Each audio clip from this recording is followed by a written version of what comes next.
Now, she has starred alongside some of the biggest names in entertainment. Tom Holland, Dame Judi Dench, to name but a few.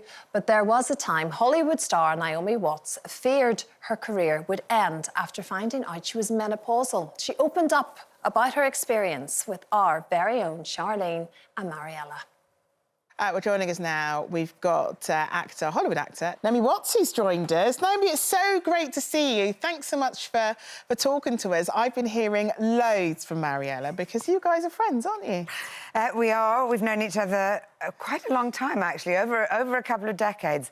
A mutual Australian friend introduced us, and I think back then we discovered a joy in dry white wine and and gossiping. But that became a lot more of a serious connection, if you will, during the pandemic, when Naomi called me up and I wanted to talk about the menopause work I'd been doing in the UK. But what I hadn't realised was that back when I first met you was probably around the same time that you were both trying to have children and going through perimenopause, which is partly what kick-started your brilliant new book, isn't it? Yes, exactly. Hi, guys. Thanks for having me. I was 36 years old and trying to get pregnant and failing. And so my doctor took some blood work, which the results suggested that I was, quote unquote, close to menopause. So it put the fear of God in me.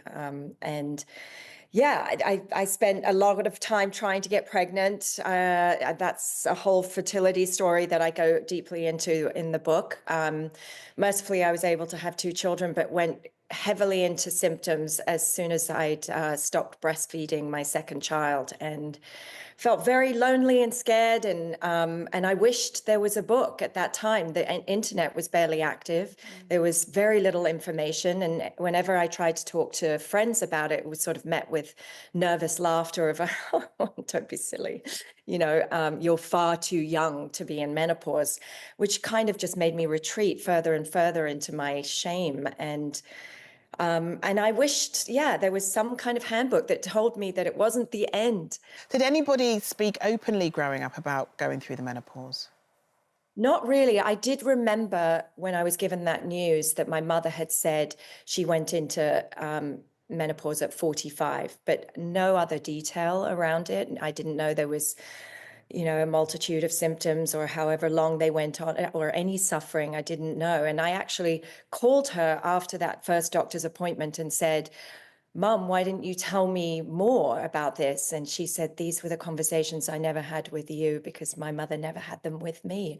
And so there was this code of silence that seemed to have been agreed upon, and no blame on her. It was just how society worked, that messaging was kept, you know, quiet, and no, we mustn't complain or be seen to be in any way undignified. It's absurd. Well, you've been incredibly candid in the book, and I think we're talking in a minute about the kind of bravery that takes in the Hollywood landscape. But I just wonder how you felt back then, because you just made King Kong, which was probably your sort of blast into superstardom in a way. And you must have felt incredibly vulnerable at that point, because here were all the opportunities you'd worked so hard during your 20s and early 30s to achieve, and yet you were being told that you were basically in the sort of, you know, the parlance of the day, end of life.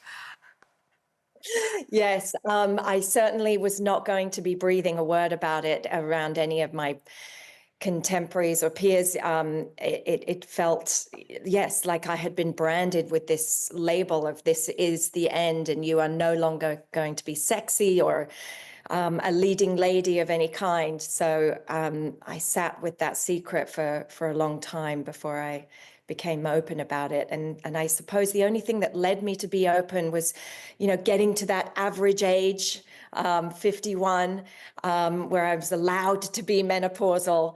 And I was just exhausted by holding that secret. And I think that there should be no shame around it, and we should come together and find ways to support each other, make sure that stories are told media and in films and books, all of it, and get the best support we can get. I mean, Hollywood tends to be a great educator for so many people all over the world. Do you foresee a time where films in Hollywood will tackle subjects such as the menopause, or just happen to have older women in films who also happen to be going through the menopause? Do you foresee a time where that will happen? Oh, we can dream. Well, I'm seeing it now with, you know, there's a great list of fantastic female-driven stories this year of wonderful films.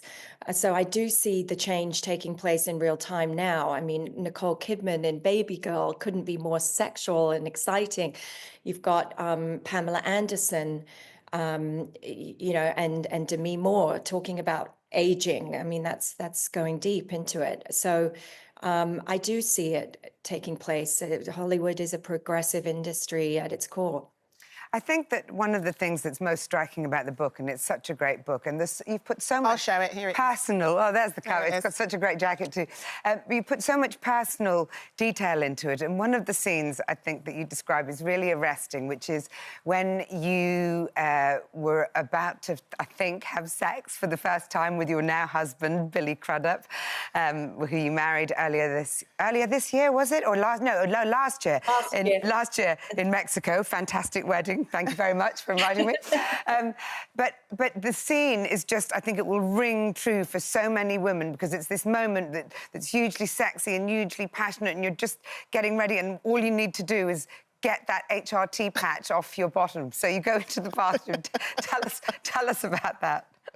Well, you've said it perfectly, Mariella. And there's a bit more graphic detail in the book, which I'll leave for the reader. But yeah, it was an awkward moment. And luckily, I came out and just sort of owned what was going on. And I was with a partner who was compassionate, curious, empathetic, and so moved through it. And I think that has been a lot of the reason why I was able to get to the point of creating Stripes Beauty, as well as writing a book, is having a partner who was not squeamish, not only not squeamish, but incredibly supportive and was like, yeah, go for it, rock on, very much in support of empowering me.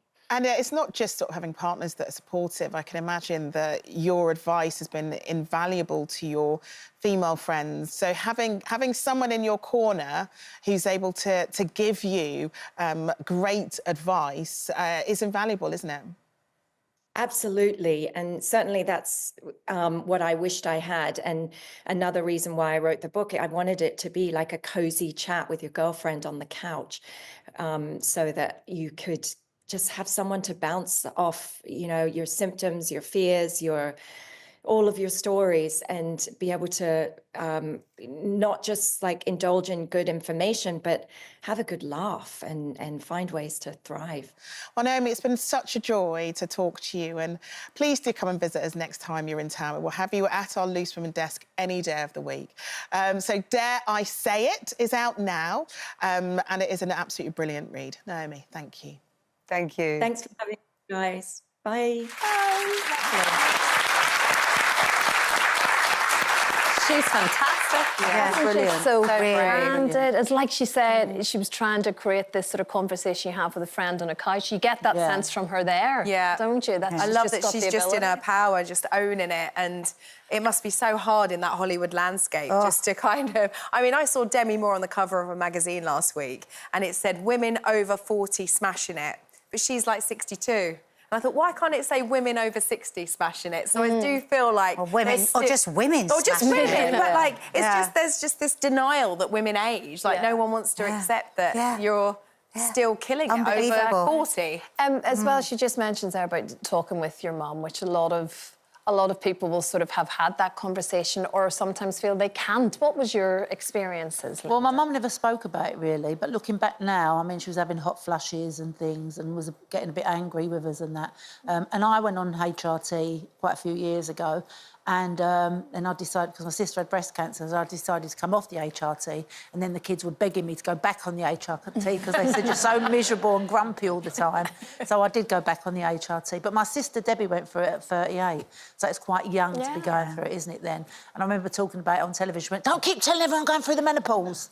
Yeah, I said, yeah, similar to be feeling of embarrassed shame. about. That's terrible. Nothing to be embarrassed about. And that's over decades. Yeah. You know, where it's Yeah. instilled in you to feel like it's sort of it's a secret. Shame.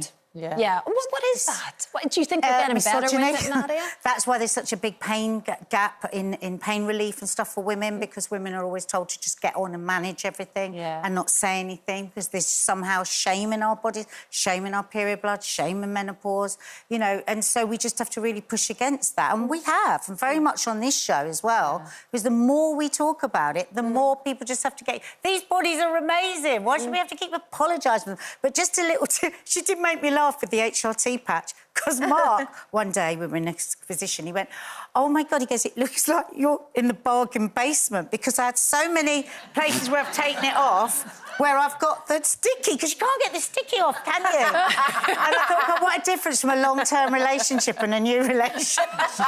See, that's why that book clearly is where it resonates on so many levels, even the sticky marks on your skin. No, it's such a truth. She's a lovely, lovely girl. I really Well, I really liked her, yeah.